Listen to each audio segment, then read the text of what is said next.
portail de Tudela. Nous nous situons au rond-point, en face du portail de Tudela. De là, nous avons une vue panoramique de l'ensemble très intéressante. Nous sommes sur les ponts enjambant les fossés qui entouraient la ville médiévale. Le portail de Tudela fermait l'enceinte fortifiée médiévale sur le côté sud. D'ici, nous pouvons apprécier le pourtour de l'enceinte fortifiée qui allait jusqu'à l'église de Saint-Pierre. C'est le meilleur endroit pour admirer la singulière tour de l'église de Saint-Pierre, terminée par une flèche aérienne du XIVe siècle, dont la disposition est octogonale et le profil courbé. La flèche représente un très intéressant et original modèle en son genre par l'étalage architectural et la courbature, ou l'entasis, de ses arêtes.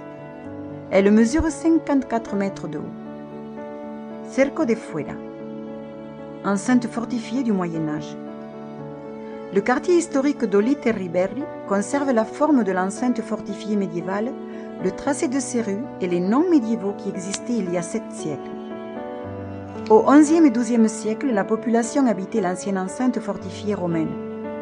Il aura fallu attendre jusqu'en 1147 pour que García Ramírez lui accordât le privilège d'Estella et qu'il y ait un essor de la population et que de nouveaux quartiers apparaissent vers le sud, configurant ainsi une nouvelle enceinte fortifiée appelée le Cerco de Fuera.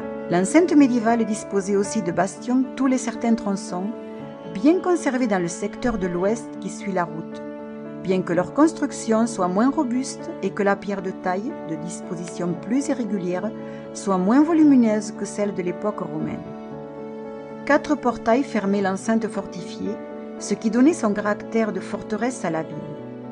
Le portail de Saint-François ou de Tafalla remplissait déjà cette fonction dans l'oppidum romain et constitue l'accès depuis le nord.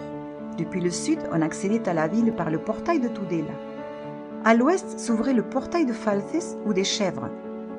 Le portail del Fenedo ou del Rio faisait partie du système fortifié de la ville et, lors de la construction du palais de Charles III, il fut incorporé à l'ensemble du palais.